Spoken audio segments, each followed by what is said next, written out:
Bonjour, bienvenue dans la série sur l'électrodynamique classique. Donc continuons sur la loi de Faraday. Alors, en utilisant le résultat de la transformation de Galilée que nous avons vu, la loi de Faraday prend maintenant la forme intégrale de contour sur C de E'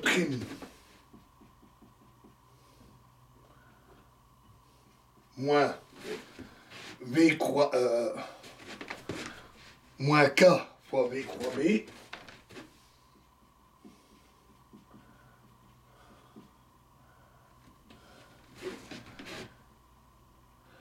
fois DL égale moins K intégrale sur la surface de dB sur dt fois n fois d sigma. C'est là une formulation équivalente de la loi de Faraday appliquée au circuit mobile C, où la différentielle totale a été remplacée par une différentielle pour le champ magnétique qui a été remplacée par une différentielle une dérivée partielle. On peut cependant l'interpréter différemment et considérer que le circuit C et la surface S occupent à un instant donné une certaine position dans le référentiel du laboratoire. À un instant donné. Alors l'application de la loi de Faraday à ce circuit fixe donne intégrale ECdL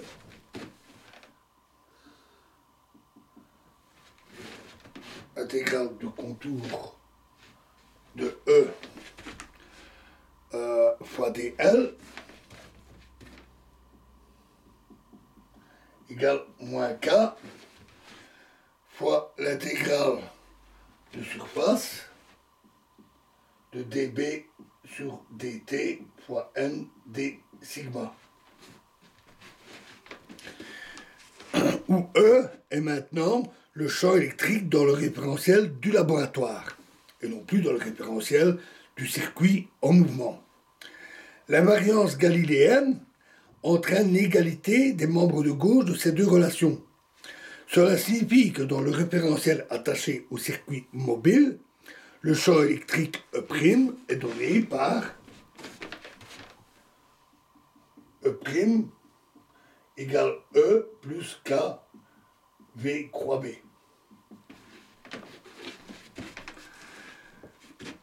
Pour déterminer la constante K, il suffit d'interpréter E'. Une particule chargée, par exemple un électron de conduction, qui est au repos dans un circuit mobile, subit une force égale à Q, la charge de la particule, fois E'.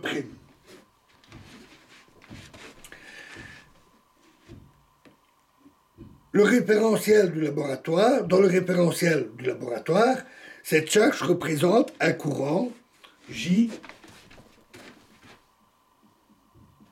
égale Q fois V fois delta X moins X0. En vertu de la loi de la force magnétique, il est alors clair que la force subie par le courant est conforme à la relation ici.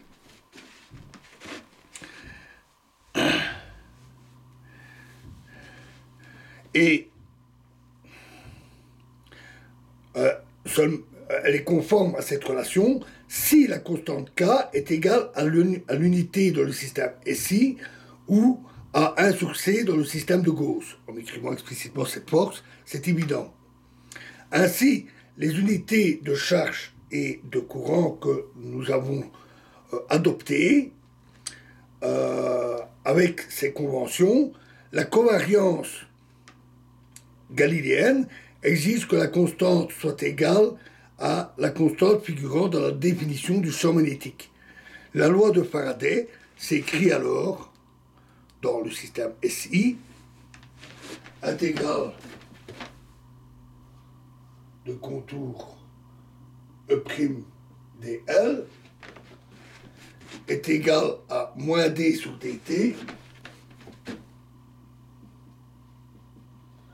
intégrale de surface de Bn des sigma. Où maintenant K est égal à 1, donc on l'a enlevé. Où E' est ici le champ électrique en dl dans le référentiel au repos du circuit. La dérivée de droite est la dérivée totale que nous avons vue dans la vidéo précédente. Notons que nous avons démontré en passant que le champ électrique E' dans un référentiel animé d'une vitesse v par rapport au référentiel du laboratoire est égal à E' égale E plus V croix B. C'est celle-ci avec K égale 1.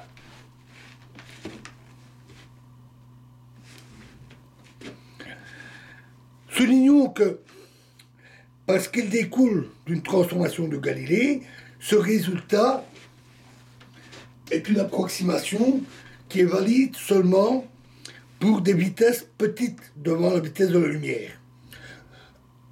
Les expressions relativistes seront établies plus tard dans cette série. La loi de Faraday n'est en revanche pas une approximation. Notre recours à une transformation de Galilée ne visait qu'à déterminer la constante K, ce à quoi cette transformation est parfaitement adaptée.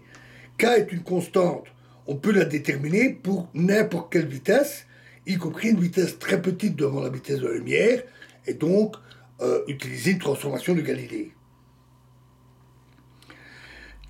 Si le circuit est maintenant fixe dans le référentiel choisi, de sorte que E et B sont définis dans le même référentiel, ce qui n'est pas le cas avec le circuit en mouvement, où E' est dans le référentiel du circuit.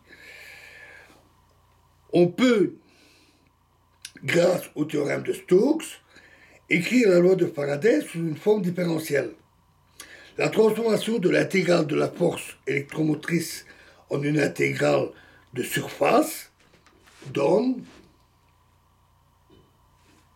intégrale de surface de nabla E, nabla croix E, plus dB sur dt fois d sigma fois n fois d sigma égale 0. Le circuit C et la surface S étant arbitraires, comme on l'a dit, ça peut être une simple courbe géométrique dans l'espace, l'intégrand est nécessairement nul en tout point de l'espace. Ainsi, l'expression différentielle de la loi de Faraday s'écrit nabla croix E plus dB sur dt égale 0. Alors remarquez que cette expression est la généralisation dépendante du temps de la relation nabla croix E égale 0 que nous avons utilisée en électrostatique. Voilà donc pour la loi de Faraday. Et nous sommes maintenant suffisamment armés pour aborder le point suivant de manière générale. Dans la prochaine vidéo, nous parlerons de l'énergie du champ magnétique. Je vous remercie.